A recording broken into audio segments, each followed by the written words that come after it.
let's just pause for a second and try to understand what's happening right now, because this moment, honestly, feels like one of those situations where you look at a massive interconnected global system and you suddenly see um, instability. The kind of instability you don't always notice at first, but once the signal appears, once the threshold is crossed, you can't ignore it anymore.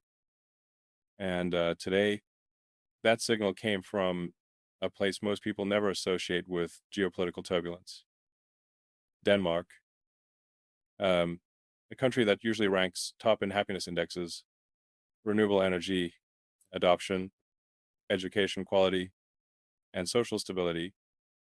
A country that's basically the opposite of chaos, and yet they're sounding an alarm, uh, a very serious one, because under Donald Trump, the United States is now officially classified by Denmark as a potential national security threat. Not a nuisance, not a diplomatic headache, a threat. And yeah, when a country like Denmark uses a word like that, it's not casual, it's not emotional. It's a system measurement, calibrated output, something that's passed through analysts, algorithms, intelligence officers, cross checks, and interagency modeling before it ever gets near the public. And that's exactly what happened. Denmark's Defense Intelligence Service, known as FE, published its annual threat assessment. This document is essentially their system health report on global stability, power shifts, and potential disruptions. Bloomberg covered it. Reuters covered it.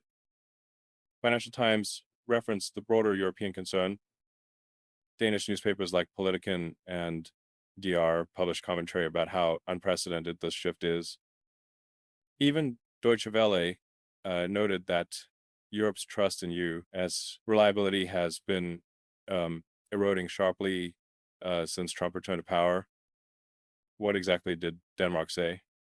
For the first time ever, they placed the United States on the same analytical tier as China and Russia in terms of risk. But not because America is hostile by nature, because Trump's foreign policy is actively destabilizing long-standing alliances and undermining sovereignty, especially in the Arctic region, where geopolitical competition is expanding faster than the ice is melting. Greenland is the focal point. It's part of the Kingdom of Denmark. It holds rare earth minerals, strategic airspace, and potential naval routes shaped by climate change. The United States has always had a presence there. Thule Air Base, for example, has been a cornerstone of NATO's Arctic operations. But under Trump, interest in Greenland shifted from cooperation to something a lot more aggressive. You might remember that bizarre moment back in 2019 when Trump tried to buy Greenland outright. At the time, it sounded like a joke, like he was making an offer on property, but it wasn't a joke. Reuters, The Guardian, and even the Danish government confirmed it.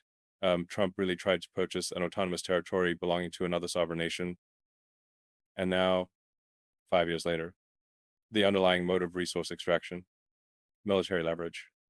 Arctic Command has expanded into something Denmark now describes as a direct threat to sovereignty. But this is where it gets more complex, because the report also points out the broader pattern. Trump's administration is prioritizing U.S. interests in a way that disregards historical alliances and uses economic and technological dominance as leverage even against partners. That's like tweaking a rocket's thrust parameters without checking the atmospheric model. It might give you immediate acceleration, but it dramatically increases the probability of catastrophic system failure.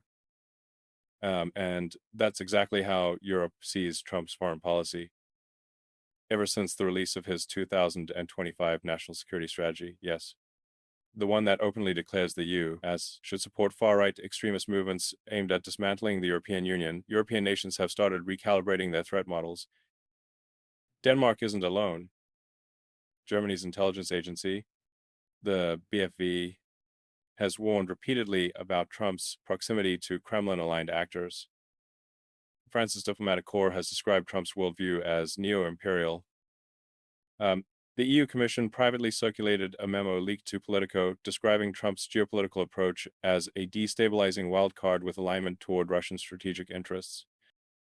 It's not theory. It's operational. Trump's political machine is openly elevating Europe's far-right parties. The AfD in Germany, whose intelligence classification includes suspected extremist activity, is being given keynote honors at the New York Republican Party convention. Marine Le Pen's national rally in France has seen an upsurge of messaging support from Trump-aligned influencers. Nigel Farage's Reform UK movement is publicly boosted by MAGA media outlets. It's basically a network effect. A political neural net, except instead of optimizing for efficiency or stability, it's optimizing for fragmentation, weakening the EU, weakening NATO, weakening collective security structures. Of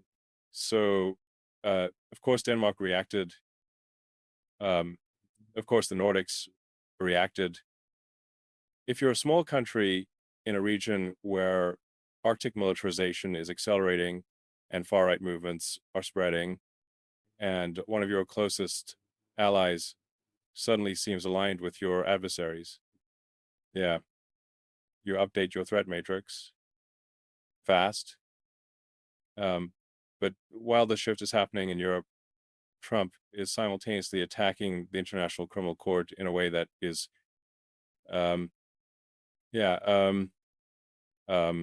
structurally unprecedented.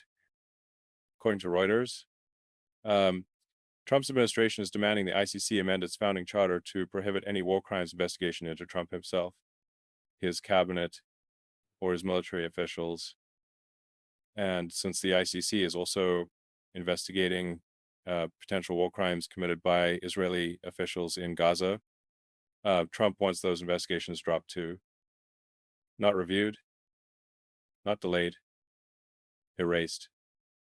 And he's threatening sanctions, targeted pressure, personal retaliation, not just against the institution, but against individual judges and prosecutors. The U.S. is not even a member of the ICC, but Trump wants to rewrite international law so that he becomes immune. That's not diplomacy. That's not bargaining. That's a leader trying to exert extraterritorial control through coercive leverage. Now, why would Trump care so much about ICC investigations? Well, Reuters quoted officials expressing a growing fear that the ICC could target Trump in 2029 for war crimes tied to current military operations. AP News mentioned similar speculation among human rights groups monitoring U.S. Activities across multiple conflict zones. And historically, when leaders take extreme measures to prevent investigation, it usually correlates with actions they know would not withstand scrutiny. But let's zoom out, because you can't understand the Denmark situation or the ICC threats without seeing the global picture. Trump has claimed peace in Cambodia and Thailand, but Southeast Asian news outlets and the International Crisis Group report ongoing instability. He claims peace in Congo, but the United Nations, Al Jazeera, and Reuters confirmed the conflict has intensified, not improved. And then there's Ukraine. The Institute for the Study of War just confirmed Russia has gained only 0.77% of Ukrainian territory in 2025, despite help from North Korea, Iran, Belarus, parts of China, and the United States under Trump's alignment with Russia. At this rate, as analyst Jan Kiev wrote, Russia would need more than 100 years and 30 million lost soldiers to conquer Ukraine, which is why they want Trump to hand them Donbass through diplomatic surrender. And that brings us to the most astonishing part of this whole system collapse. Axios revealed that Jared Kushner and real estate investor Steve Witkoff two people with essentially no foreign policy training visited Moscow, met with Putin, and then pressured Zelensky in early December to give up all of Donbass immediately, not negotiate, not phase, surrender. And according to Axios, their demands got even harsher after their meeting with Putin. That's not how alliances function. That's not how diplomacy functions. That's how hierarchical power transfer functions. It's like watching someone override the safety protocols on a self-driving system. The guardrails aren't just weakened, they're completely bypassed. So Zelensky reacted the only way he could. He ran a diplomatic sprint through Europe, meeting with the UK Prime Minister, meeting with Emmanuel Macron, meeting with Chancellor Scholz, meeting with NATO Secretary General Jens Stoltenberg, meeting with EU President Ursula von der Leyen. These meetings weren't symbolic. They were emergency consultations because the United States, which historically provided the backbone of NATO's deterrence architecture, has now withdrawn all financial support for Ukraine in 2025, according to the Kiel Institute's updated Ukraine support tracker. Europe is carrying 100% of the load. And for the first time in modern history, Europe is preparing for the possibility that the United States is not only unreliable, but actively aligned with its adversaries. And then you have John Bolton, Trump's former national security advisor, who just said Trump never read a single national security report. Trump's two terms, I think, though, are different from all the previous models. I can tell you the strategy written in Trump's first term was done before I arrived on the scene, so I'm not taking credit for it. It was a very good strategy. It reflected, I think, a lot of careful thinking, and I can tell you that Trump never read it, didn't care about it, never consulted it, and in my view, it was a great document that just gathers dust on the shelves. I would predict with near total certainty he hasn't read this national security strategy. He signed an introduction to it. I doubt he read the introduction. He doesn't care about it anyway.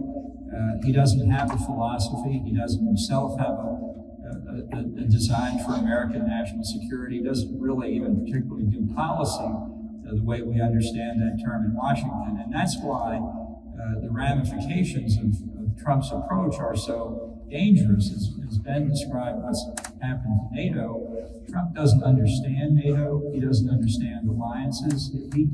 Trump's view is that the United States defends Europe, we get nothing out of it, and they don't pay for it. Now, if I thought that's the way NATO worked, I wouldn't be in favor of NATO either, but that's not what a collective defense alliance is.